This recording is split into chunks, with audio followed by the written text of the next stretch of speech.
Peace in YouTube. Good afternoon.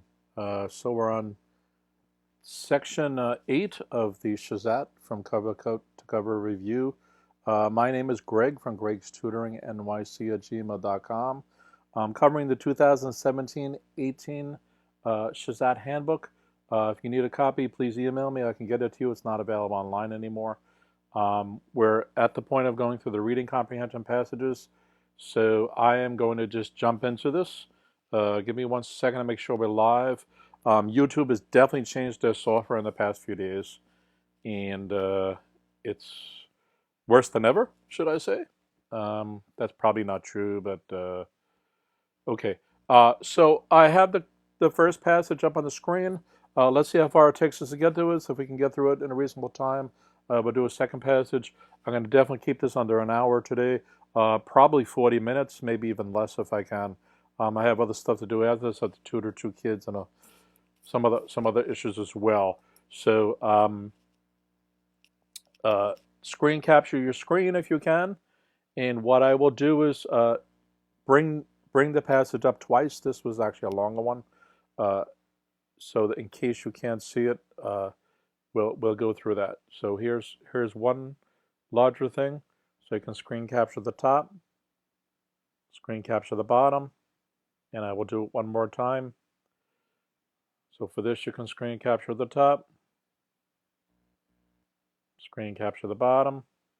You could also set up 2 tabs and just freeze frame it so you can read it. And on the other tab, you can put the questions. You could also have 2 monitors. There's a whole bunch of ways to do this, people.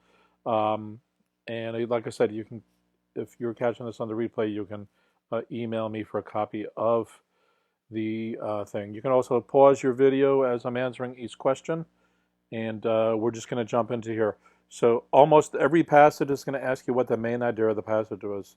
So if you read this passage, it's about discovering the Great Zimbabwe and some aspects about it. So which of those meets question number 40 the closest? So which statement best describes the central idea of the passage? The idea of the passage, the main idea, if you will. Okay, central idea and main idea can be often interchangeable. So E, the Great Zimbabwe was an enormous stone city thought to be the home of some of the greatest treasure of ancient history. It did mention that it was an enormous stone city, and it was thought to be the home of a bunch of things, but it never quite went the full extent of saying it was the greatest treasures of ancient history. So that's kind of overstating the thing. What I like to do is, because it's asking for the best choice here, but I don't think E is a good choice at all. So it's the only choice so far, so it's the best. But I'm almost ready to discard E because I think it so overstates the claim.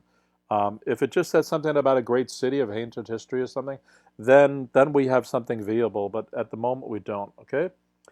F.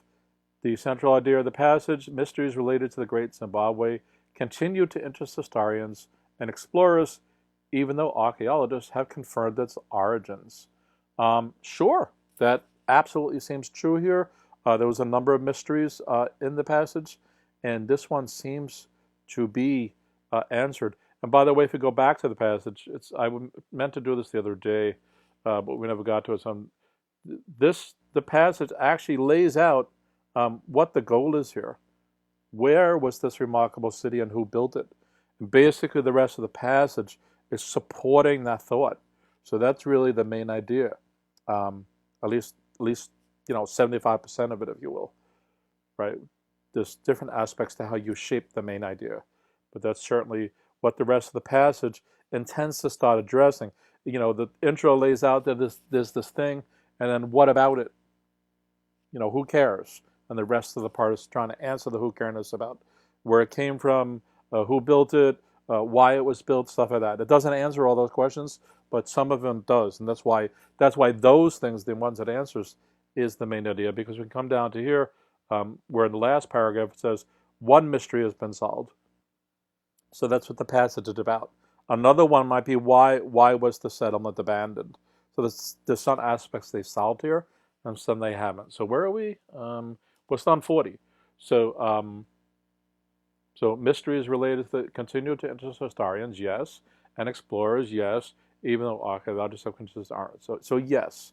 So far, F rules over E because E I didn't think was worth it.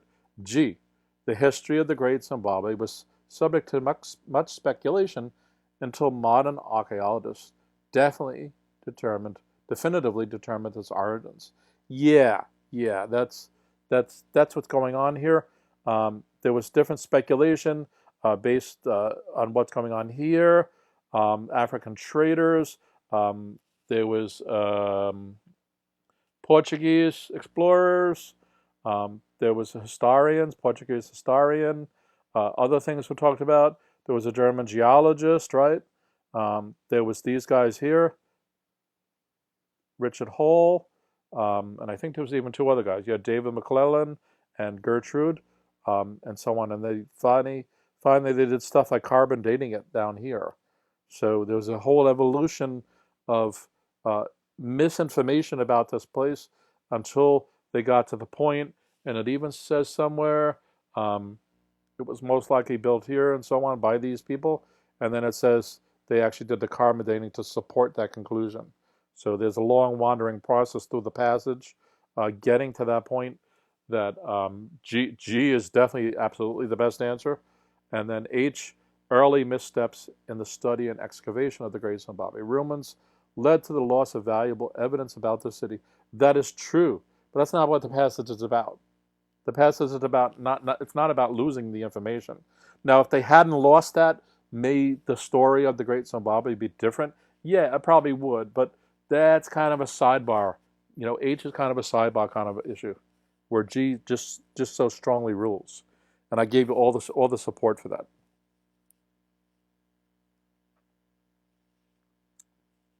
Okay, 41. What was the main way that Karl Marx conclusions about the Great Zimbabwe affected later archaeological investigations? So that's line 45 through 47. So what I'm going to do is I'm going to pop that into a file similar to what we did on some of these others. So that's 45 through 46. Give me 1 second while I pop it in a file. And that 47 is up here.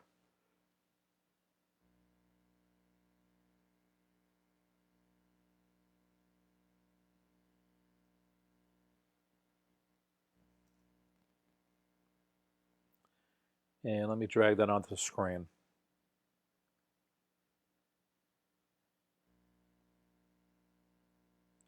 How about we put that here, over here, so it doesn't bother the questions either, I hope. So let me bring the passage back up. Let me bring the question back up. Where are we? No, we're here. Let me make sure that's showing on your screens. Yeah, I believe everything's okay here. So 41, what was the main way that this guy concluded the Great Zimbabwe affected the archaeological investigations? And it said he jumped to the conclusion that the Great Zimbabwe had been built by the Queen of Sheba. So that's really the statement. So how was his conclusion that the Queen of Sheba was the builder affecting later archaeological investigations? So A, archaeologists from all over Europe became interested in excavating the area. They were already. It talks about Portugal and Arabians and Europeans. So this process was ongoing already anyway. So A is a kind of more a universal truism than the best answer, but it's the only answer so far. So let's go with 41 for now. B, archaeologists made assumptions about the history of the ruins before excavating. Well, because that guy jumped to conclusions, archaeologists had no other choice but to work with that.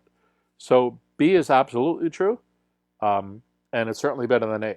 So archaeologists made assumptions about the history of the ruins before excavating, and we know other people after that because the passage tells us. Where's the passage here? If we come back to here, it talks about other groups coming and kind of conflicting with that information. Okay, so let's go back to the question. C, archaeologists started to believe that many of the past accounts recorded about the ruins were true.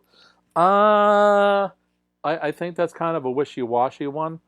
And if it were true, they wouldn't have followed up, because if it mentions, you see the top, where is that?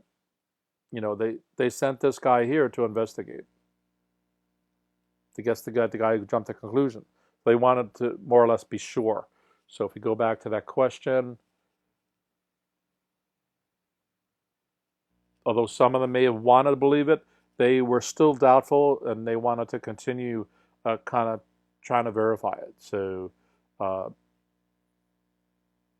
and nothing in the passage is indicating that there were vast quantities of people who believed it. It's, if you use modern day excavation and modern day exploration, it's always evolving and so on, and I'm sure it was at that time as well. And D, archaeologists realized it was unlikely that an ancient culture could build such a grand structure. That might be why this guy concluded that in the first place, but we're never told that exactly. So it's not D, and B is such a good answer that that's the answer. Okay, 43. Sorry. Okay, let me make sure that this is not disturbing the screen. Give me 1 second. I'll move this out of the way. In fact, let me move it off the screen, because I don't know if we're going to need this again. And let me put this over me, just in case as we scroll up. Okay, there we go. 43, which of the following statements about the Shawnee people is best supported by this passage? Wait, something tells me I missed the question. Yeah, there's a 42. What was one of the mysteries? What was one mystery of the Great Zimbabwe that had been solved? I actually talked about that earlier. So 42, E, the settlement was abandoned, and why? No, the last sentence, which I showed you earlier, says that they're still looking to solve that. So it wasn't that. F, why there was no ivory or gold found in the ruins? It doesn't say there was or wasn't. There probably was, by virtue of knowing that was traded. So they probably did find from that when they did later excavations. G, why the ruins remained undiscovered until the 1870s. No, I think they have that reasonably documented, so it's not G either. H, who built the settlement, and one. That's the thing I showed you guys earlier, which is right here. One mystery was solved, and the mystery is up here. It's talking about it in the previous paragraph about the presentation, the Shawnee people being the builders.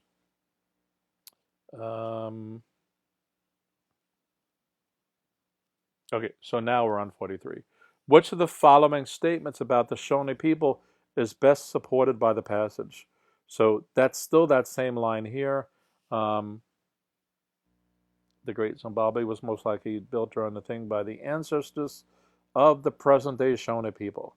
So it's telling us here explicitly, and the next sentence talks about the carbon dating. So if we come through some of these answers here, they live along the east coast of Africa. If you go to the passage where it discusses that, it doesn't actually say that. It talked about interactions with the Arab and the Middle East and so on, and the east coast of Africa is on there, but also talk about the African interior. So, and it doesn't exactly say where the Great Zimbabwe ended up, but it doesn't sound like it was on the east coast of Africa, so it probably was in the interior. Even if it was on the east coast, it was still in the interior. The interior doesn't have to be the exact internal center. Okay, B, they are descendants of the people who built it. Well, if the people who built it were their ancestors, then they're the descendants. So, case closed. It's got to be B. They lived in the Middle East before settling in Africa. No, they're showing that's not the case. The guy from question 41, that's probably something he was concluding. It was also mentioned earlier in the passage before it talked about that, about King Solomon and Queen of Sheba and so on. So there were different problems there. that were misinformation. So that's not the case. So C is probably not the case. And they once ruled by King Solomon and the Queen of Sheba. Same problem. So it's not that. It's absolutely a B. I've gone over this passage a number of times, and so many kids think the answer is D because I believe it mentions the Queen of Sheba twice, but that's misinformation. That's misinformation. So be careful going through that. That's what they're documenting and saying here. And they're showing that it's the Shona people. The Queen of Sheba is coming from the Middle East somewhere, like, you're familiar with biblical stories and so on or whatever. Although we're not supposed to be using that extra information that we have. We're supposed to only be using the information in the passage. Now, the passage is a little slippery here on the Queen of Sheba and King Solomon. But if you read it through clearly and concisely and precisely, you'll see that they're discrediting the fact that the Queen of Sheba was involved in it, okay? Okay, 44. The conclusions of these two people, so that's here. So that's the paragraph where they're verifying, finally verifying that it was through these Shona people. Okay? So the conclusions of these two people were significant, mostly because they proved that the Great Zimbabwe was much older than previously thought. No, the carbon dating was not to show that it was older than it was previously thought. It was just to prove what they thought was the case based on what they found in the excavation, because the previous groups, not only did they not do a thorough excavation, but some of the stuff they excavated they threw away or destroyed. Okay? So it's not E, F. Question why the Shona people left there. No, that was still a mystery, and it still is. So that was not why their conclusions were significant. Their conclusions were significant because they finally revealed something about the whole thing. So G, was it G that they revealed? They supported the idea that the ancient Shona society was robust. Yeah, so G is the best answer so far. They found various things when they excavated, and they also saw that they were, big enough and good enough, and other things enough to, do trading. And it mentioned there was 20,000 people, and it mentioned earlier in the passage about the stone structures and so on. So that involved some nifty group of people doing stuff. It wasn't just 10 people, and it wasn't done by aliens, space aliens, right? So G is the best answer so far. And H, it revealed that the Great Zimbabwe was created by the ancient Shona people. It says that. That's the highlighted sentence I showed you guys earlier. That's the same one here. That it was done here, and the carbon dating proved it. So 44 would be H. No question about it. And 45, the following best describes the relationship of the Portuguese explorers to the Great Zimbabwe. So that's over here early in the passage.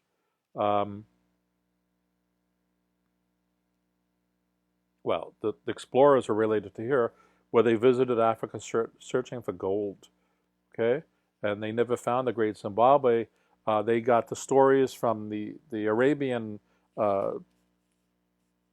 traders and so on, which it mentions up here.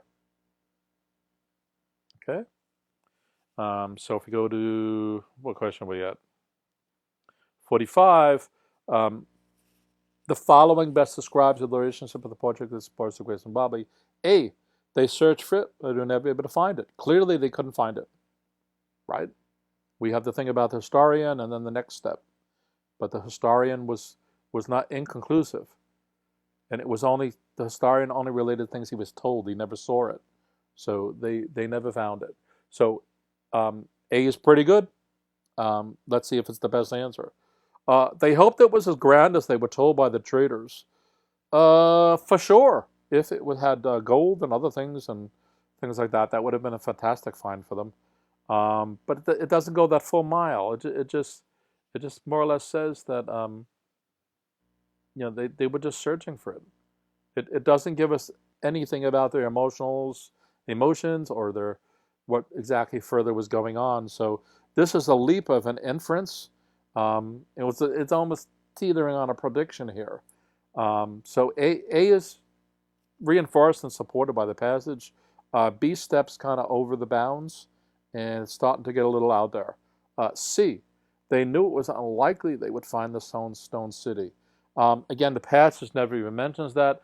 Could we do an inference? Yeah. Could we predict that it was probably the case? Yeah. I mean, they were probably well aware that nobody else found it yet, and that was going to be hard for them to find it. But I don't think that's the relationship that's going on here. The relationship is that they were unlucky to find it? No, the relationship is more that they were trying to find it, which is what A says. They searched for it. Okay? So C doesn't really hold water, even though it kind of has some truism to it. And 45 is D. They had to rely on information from others in order to search for it. Of course they did. They were from Portugal. So D is just another universal truism that's kind of neither here nor there. And certainly A wins. So it's 45. Okay? So what we're going to do is the same thing. Let's see. How are we doing on time here? It's 4:24. Yeah, you know what? I'm gonna try to go for the next passage because I don't want these to also keep dragging on. I don't remember if there's 2 more passages left or 1, but let's just go for this. So what I'm gonna do is bring up the next passage, which is this. I'm gonna shrink it down till it fits on the screen. Whoops, that's the wrong way. Okay, so same thing. Screenshot it, split it up. I'm gonna pop it up one time. That's the top. That's the bottom. And one more time. Nope, that's too big. Okay. So here's our passage. We're going to go to the questions. So which statement best reflects the central idea of the passage? And remember, as I suggested in some of the other discussions, please read the questions first so you have some idea what you're looking for. And you almost always know that there's going to be a main idea question. So read the questions, but not the answers. If you can't, you're not trying to memorize them. You're just trying to go over them and get a sense of what they are. You're going to read the passage. As soon as you finish the passage, you're going to ask yourself, what is this about? What's the main idea? I don't mean what it's about in terms of a summary. Just what's the main idea that's trying to happen here? And it's about bats and certain specific things about bats involving the environment and how bats are supporting the ecosystems of different things. So you just want to capture all that in a phrase or two, even sometimes just one word.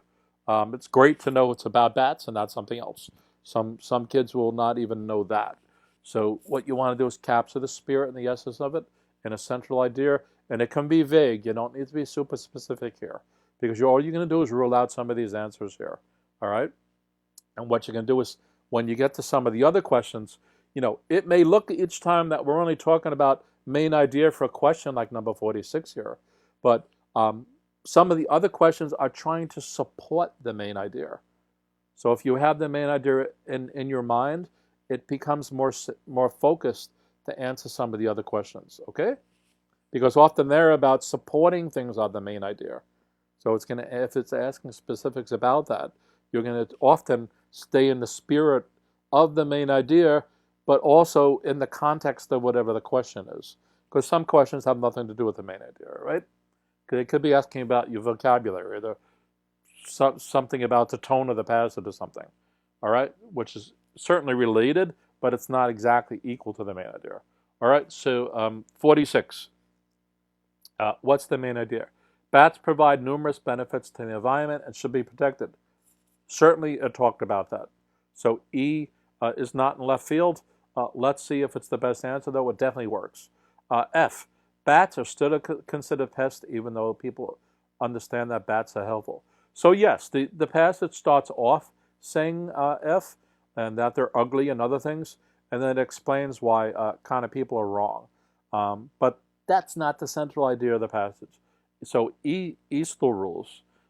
G, bats help limit the spread of disease by eating insects that carry disease. Yes, that's true. But that's not what the whole thing was about. That's only a supporting aspect of that bats. In other words, G is actually supporting E indirectly. Okay? So E is the overruling auspices of the passage. And H, bats are responsible for pollinating a variety of rainforest plants across great distances. That's true as well, and that is also a supporting detail for E.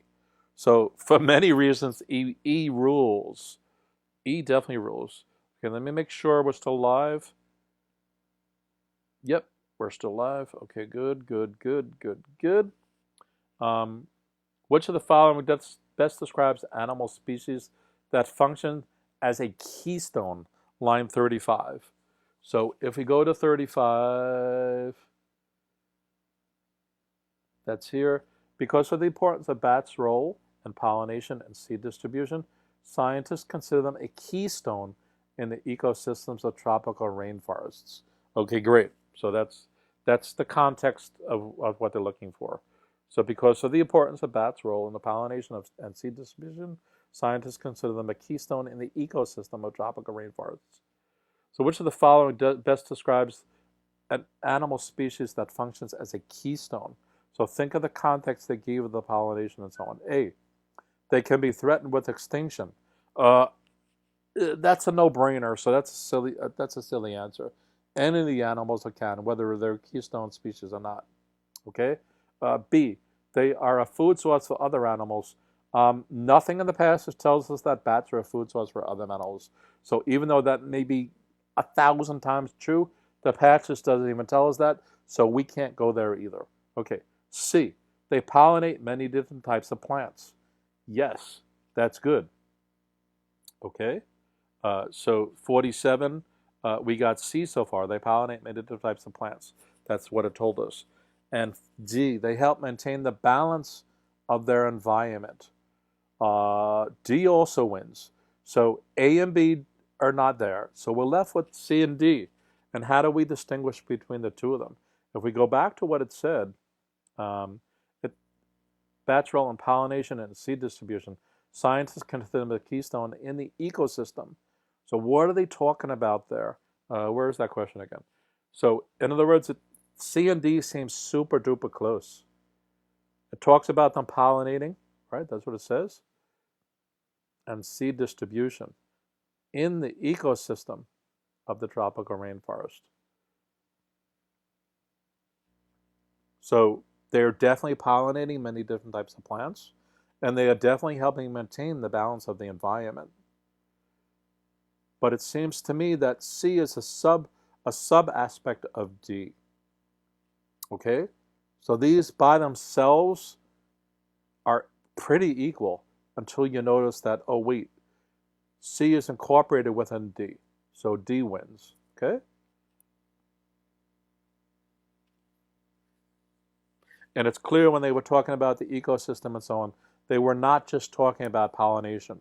So if we do a table flip by saying C is part of D, we can also just say C is too small an answer, even though it's perfectly true. Okay, 48. Which statement best describes the author's opinion about bat conservation? Allowing bats to occasionally eat crops and fruit from cultivated trees is a good way to prevent bats from becoming endangered. No, in fact, it says they use netting and so on. So, no, that's not a good idea, and it also destroys the crops. So there's a circularity. If the bats are helping the trees are helping the bats. So that's not a good thing to do. In fact, it's the opposite of what they're implying or saying. Okay, F. Because bats can support the growth of many different species, they should be relocated to areas with struggling ecosystems. Yeah, that certainly seems to be not only a true statement, but a very true statement. But there's a problem with F. The question is about bat conservation. It's not about ecosystem conservation. Now, we just said the bats help the trees and the trees help the bats and vice versa. But that's not what 48 is about. So don't be led astray by something like F. It's doing a table flip. All right? So 48G, although bats may seem a nuisance, it is vitally important that they are protected and managed in humane ways. This is really what the piece is about when they're talking about stuff up here, about the bat reputation and so on. And then the rest of the passage supporting why that's not a valid perspective to take. So the running theme of G runs through the passage a bunch of times. So far, G certainly rules, and it's certainly about bat conservation. Bat conservation, right? Protect them and manage them, okay? Right, where F was talking about managing the ecosystem. You may manage the ecosystem by managing the bats, but that's not what the question's about. So there's subtleties here and levels of conciseness and precision you kind of have to maneuver through here, especially on a question like this. This is sort of, the last two questions are good questions. This was sort of a hard question, 47, to me it was, and 48 it is. So be careful with these. As I often like to say, the hard questions are hard and the easy questions are easy. The easy questions are also hard, so be really careful here. Really careful with these, because you want to make sure you're catching those subtleties. And 48, dealing with H, protecting the bat population takes priority over concerns about bats ruining cultivating trees and crops. Let me read that again. Protecting the bat population takes priority over concerns about bats ruining. Yeah. I mean, if it's about that conservation, that would be true. But that's not what is really happening. And G is absolutely the best answer. Okay? So H is true, but it's kind of a weak true. Or certainly a weak true to answer the conservation issue. And again, there is this symbiotic relationship between the crops and the bats. So that's what kind of keeps H there. Like, could it be H? Could it be H? Could it be H? So you're really at the line of the sand, and H comes right up to it. But G is not right up to it. G is, standing real proud as the answer. Okay? 49. Which evidence best supports the claim that the bat is important to the survival of certain species. So a couple of things were involved in there.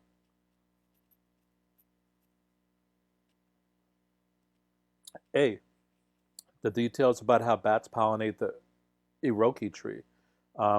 So 49 said specific certain species. So an Iroquois tree is a certain species. Okay, so so far A works. B, the information about bats help maintain genetic diversity. B is another kind of good, leads 49 to be another good question because it seems like it's the answer. But genetic diversity is not talking about certain species. It's talking about all species almost melding. And so 49 is not about genericity or genericness involving diversity in species. 49 is about certain species, specific ones. That's what A is about, okay? So B is not it, A is it so far. C, the details about how bats sometimes eat cultivated fruit trees. Yeah, C works, it works better than B, but A is just straight on to here. That it's a specific certain tree. Not just fruit trees, but an Iroquois tree, okay? And D, the info about how bats consume mainly mosquitoes, which best supports the survival of certain species. D is interesting too because it is specific, but it's not talking about the survival of the mosquitoes. And remember, a tree can be a species. You have species of trees, okay? So A wins. Okay, 50. In the third paragraph, so 1, 2, 3, that's this one here. Okay, in enough cases, the third paragraph flips into here. So remember, it includes this as well. Okay?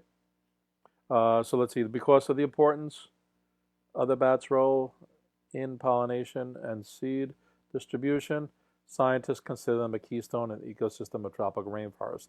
Without bats, many bat-pollinated plants and the animals that depend on them for food and shelter would be threatened to the point of extinction.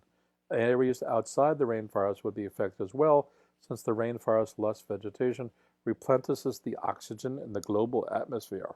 Ugh. Okay, so where are we again? Question what? Question 50. So now it's talking about only the paragraph I just read. Okay, so 50 is, in the third paragraph, the author includes the details about the bat's role as a keystone species. So why is the author pointing out that the bat is basically essential to the ecosystem and giving reasons why? Okay, so E, convey the bat can help to distribute seeds to the rainforest. Yeah, but it's not only about that. It's not only about seed distribution. So E isn't wrong. It's probably too weak. We don't know yet, because we haven't read the other answers yet. So far, E is perfectly viable, but it appears like it's going to be a weak answer just because we're good test takers, right? We know the kind of things they're going to throw at us. F, shows that bats provide food and shelter for other animals. No, the passage doesn't really go there. And it might provide food indirectly by pooping and distributing nuts and so on, and it might provide shelter indirectly by supporting the growth of trees by pollinating and so on. But F is really just the distractor answer. Okay, so F is C. So far E wins. 50G emphasized that threats to bats would affect the rainforest ecosystem. Okay, so that's what it's saying. It's saying that there's so much effect here that if different things changed, right, things would go to the point of extinction, including for them. So where is my question here? So if the bats got screwed up, everything else will definitely get screwed up. So 50 is G for certain. And that's certainly better than E. Okay, E is only a sub-piece of it all. H highlights that bats help maintain the level of oxygen in the atmosphere. It only mentioned that as one of the aspects. So by the way, this is how you know that the answer can't be E, because E is one of those facts they threw out, and so is H. So that means that E and H are equal answers. There's nothing really lending you to overrule one over the other, just accept that, H may sound more important. Like if the whole level of oxygen in the atmosphere diminishes, then we all die. Whereas in H, it's only the rainforest. Well, yeah, that's true, but that's not what's going on here. Okay? So 50 would be G. Threats to bats would affect the rainforest ecosystem, because that's the statement that they're talking about over here. That's exactly what it says. That's the end of the sentence there. So even though things like D and so on are true, it's not what the thing is about. Okay, 51. Wow, and I think, yeah, we got through this passage really, really reasonable. So 51, what does the author intend to convey by the statement, ugliness is only skin deep? So that's line 69. It's the last thing in the passage. So for the sake of the rainforest and for life forms everywhere that depend on them, it is urgent that people apply a new twist to the old adage and realize that ugliness is only skin deep. And this ties into the beginning of the passage, where it mentions stuff that the ugly physical appearance is given it the unearned reputation as being evil and vicious and the bearer of many diseases. And the rest of the passage between that intro and that end part is counteracting those two statements. This is almost like don't judge a book by its cover kind of thing. So there's metaphor, there's a cliche, there's a whole bunch of stuff here. It's even teetering on a simile, right? So 51, what is the author trying to tell us here? That certain species of bats have less appealing physical appearance than other species of bats? No. We're way above the A here, right? So A is just, it's not even a distractor. It's wasting our time. Okay, B, 51B. People should avoid making assumptions about pets based on the animal's physical appearance. That's what the first sentence said. That's really what's going on here. So the last sentence is just tossing that back at us. So B is definitely the answer. There's probably not even a reason to look at any others. But C, people should avoid removing bats from certain areas because of the physical appearance of bats. What? Okay, now they're just getting silly, right? And E, efforts to conserve bats are worthwhile enough, though people dislike the animal's physical appearances. It only mentions it as the bookends to the passage about the appearance, and the rest really doesn't kind of discuss that. So it does discuss it being worthwhile to preserve bats and things like that, but that's not really the answer. And it's just B, people make silly assumptions about its appearances. And they're not asking you about the passage here. They're asking you about ugliness is only skin deep and what the author intended to convey. Okay? And that's it. We did it. So on part 9, we'll just continue on. Hopefully everybody's doing well. There's something like 47 days left to the 2019 SHSAT. So everybody's doing all right. Again, I'm Greg from Greg's Tutoring, NYC@gmail.com. I tutor for a whole bunch of standardized tests. Please like the video. Please subscribe. I have a whole ton more coming. I tutor for the Hunter College High School test as well. And this is actually a good review for that as well, because they also have higher level passages and things like that as well. All right. Anyway, everybody have a great day. Hopefully you're doing well after school. And please SHSAT yourself. All right, people? Goodbye. Peace out.